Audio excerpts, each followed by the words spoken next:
Hello there, hi boss, welcome to the chat, and today is audio production chat 3, and we're going to cover the topic of mixing the drums. And I have here the 8 tracks of a real drum recorded, and we will also go through the topic of the software drums as in the VST instrument, and we will use the EZDrummer for this. And as you can see here, we have a Cubase project opened. This is a as you can see, audio production chat 3 mixing drums. That's the name of the project, and we have 8 channels here. We have BD, which is the kick. I'm going to call it the kick. We also have the snare drum.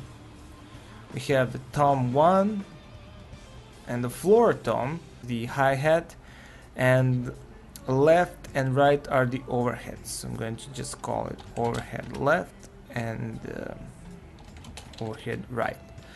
Okay, so let's hear how these drums sound on their own.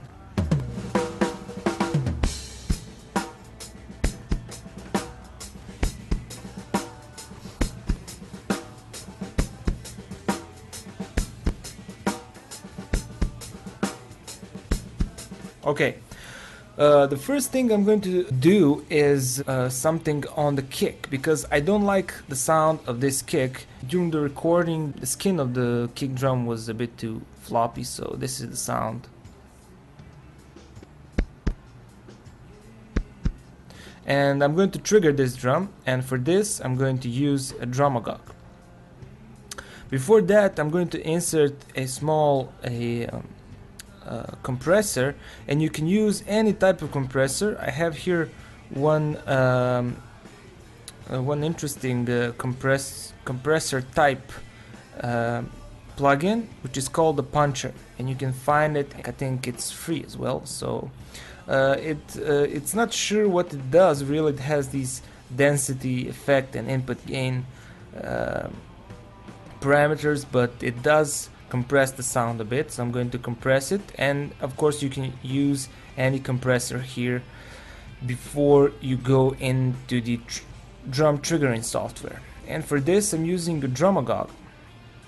Now if you have the drumagog installed, I'm going to show you how to simply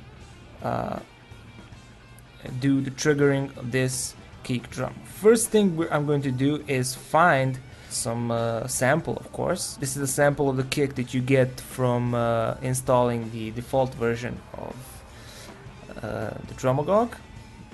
So I'm loading this sample, and I'm going to play this kick now.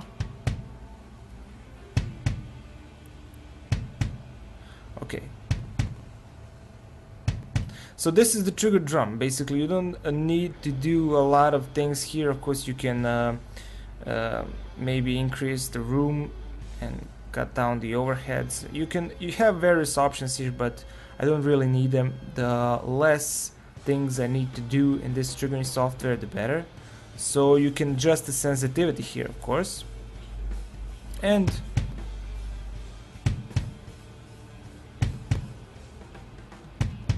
so this is the sample drum, and this is the original drum. Now you can of course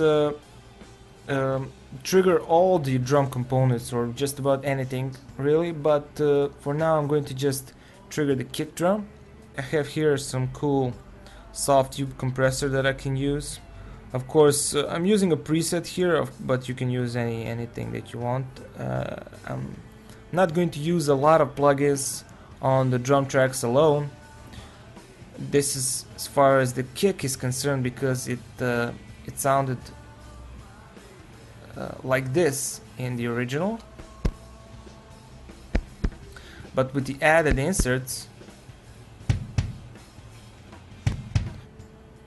As for the snare, let's do some EQing. Now for the snare, of course it depends on your project. I'm going to choose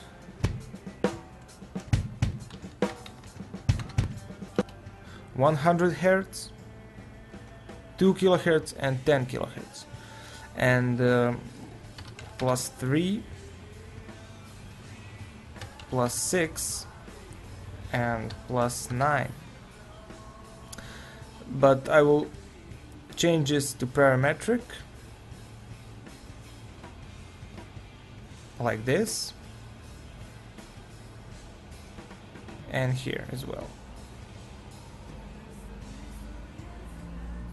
So these 3 dots, maybe you can lower down this a bit, like this.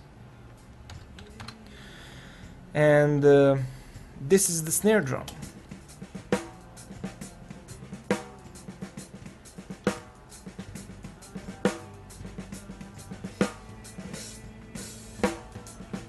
This is the snare drum without EQ.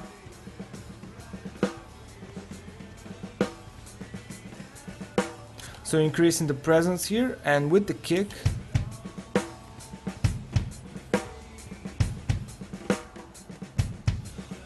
okay, another common thing to do is to send all these to a group channel track. We have the group channel track, which will be stereo, of course, and I'm going to just call it drum group.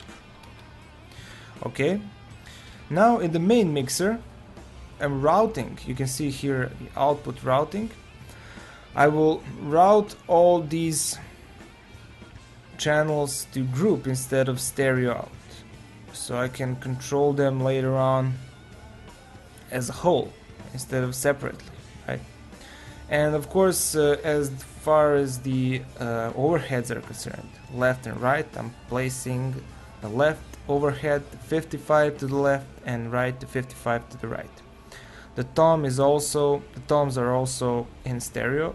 So why is this drum group so practical? Because you can mute or solo all the drum tracks at once, which can be a handy option in the mix instead of just going through every track separately. Also, when you're using the group, it doesn't matter what solo tracks you have. Once you get solo on the group, all the tracks are turned off and turned on, and it's definitely making your mixing easier. You can of course insert some good compressor on all the drums. Now here is the complete sound of the drums.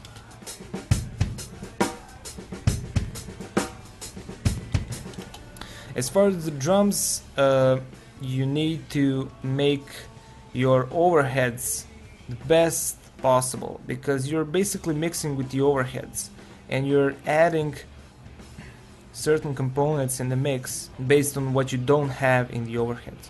So only the overheads can sound like this.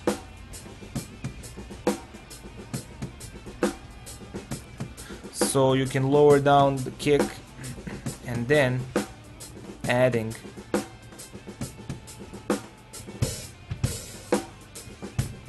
like this. Then you can lower down the snare and add it.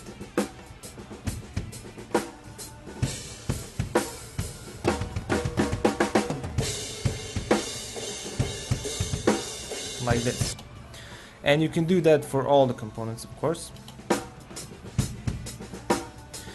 Now another thing we're going to go through is creation of the FX track, because we need some reverb. And of course this reverb is highly dependable on the project, but here I'm going to use reverb from Waves, the Renaissance reverb. And I'm going to use a short reverb here. I'm using some preset, small room, and let's hear how that sounds.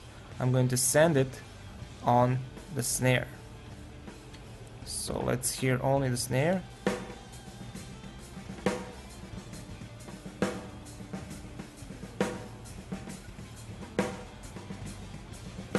So I added a short reverb to the snare just to add some space on it, and now it sounds like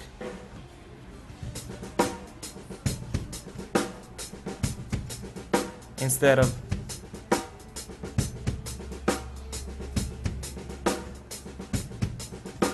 okay. Of course you can do lots of other things, but this is just enough for now. And the next thing I'm going to do is insert another FX track, which will again be this same reverb, but this time I'm going to use more longer reverb, maybe a drum plate, and then send it to tom 1 and tom 2, and let's hear it.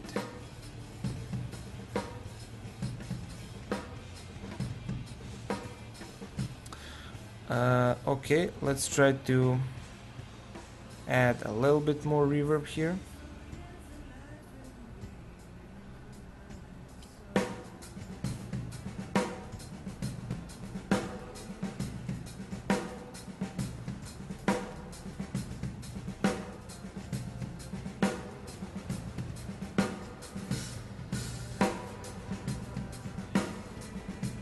Like this. So as you can hear the bleed in these two, and this is the long reverb. I'm actually adding the long reverb on the toms, which in turn affect a little bit of the snare as well, and we get the long reverb on the snare as well. So once we get all these tracks together, they will sound like this. And of course, in the end, you can compress the drums together using some compressor. I can use the PSP Vintage Warmer here, but you can use any type of compressor. Let's try it on some basic settings.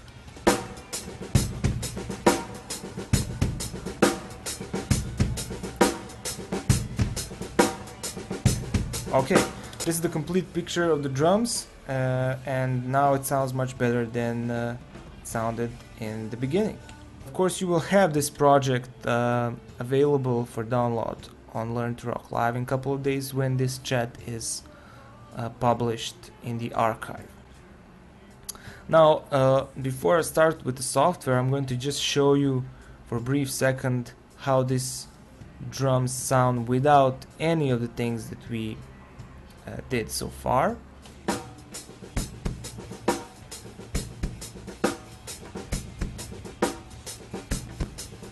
So we added compressor and trigger on the kick, we added EQ on the snare and send on the snare. This is the short reverb. We added 2 long reverbs on the toms, which affect the snare bleed in them as well, and we added compressor on the whole drum group. So now the drums sound like this.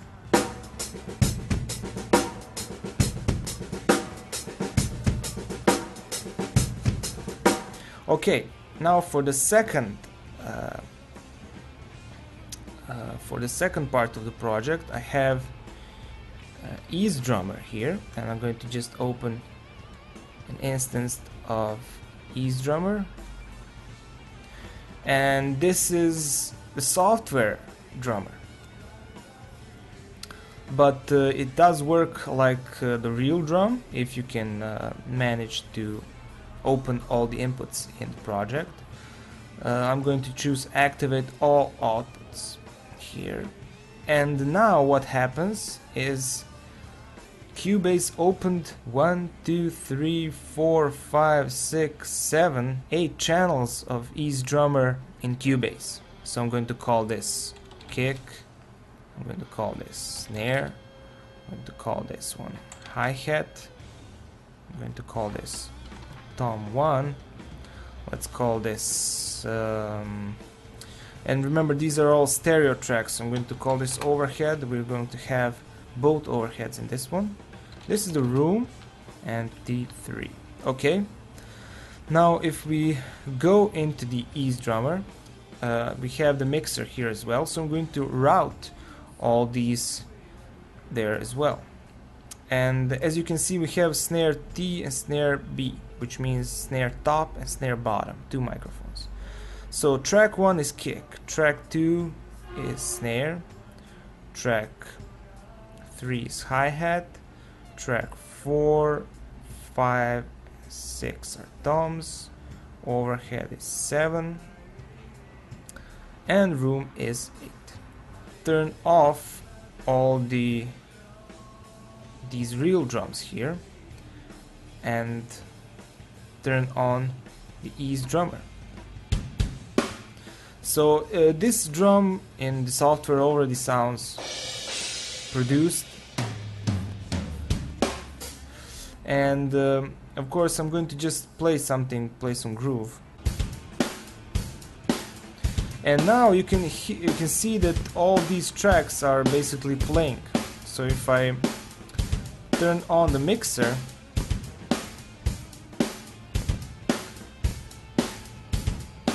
let's see all these tracks. So you can see kick, snare, hi-hat, toms, overhead and room.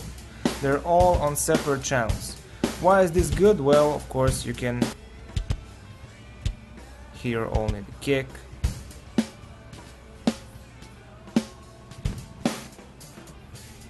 or hi-hat, or overheads.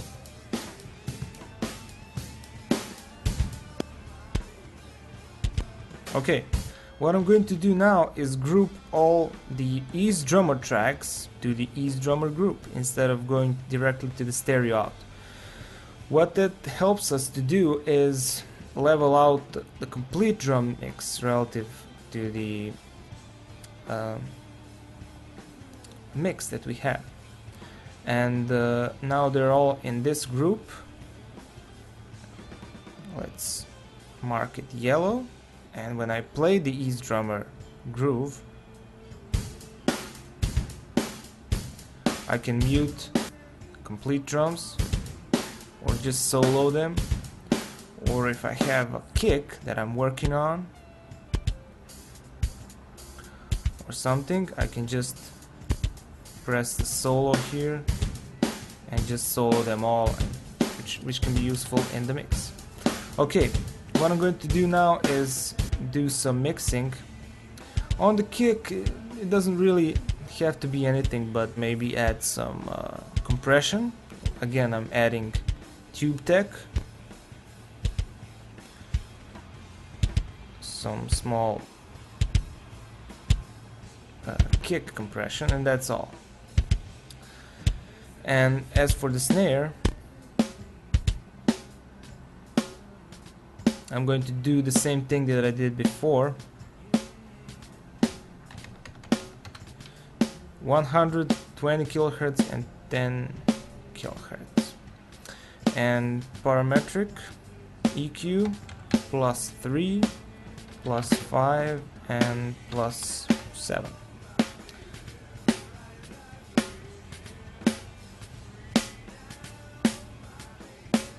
Okay. Now without this EQ,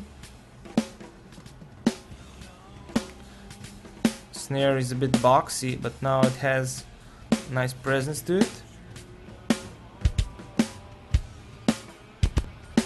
The other thing that we can do with this is send the snare to the short reverb that we have.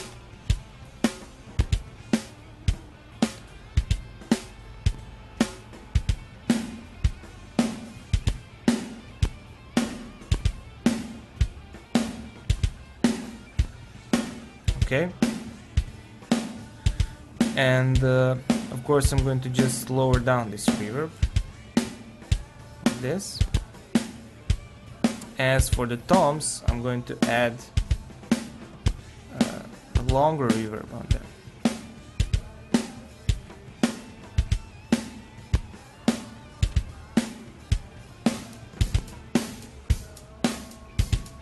Okay, this is it. We can add some room as well.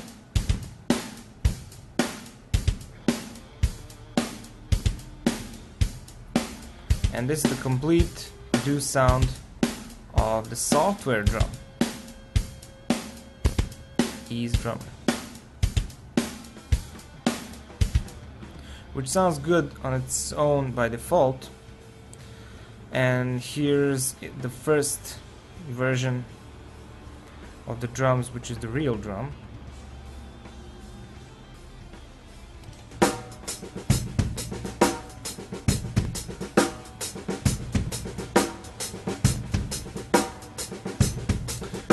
And of course you can play with the settings here a bit.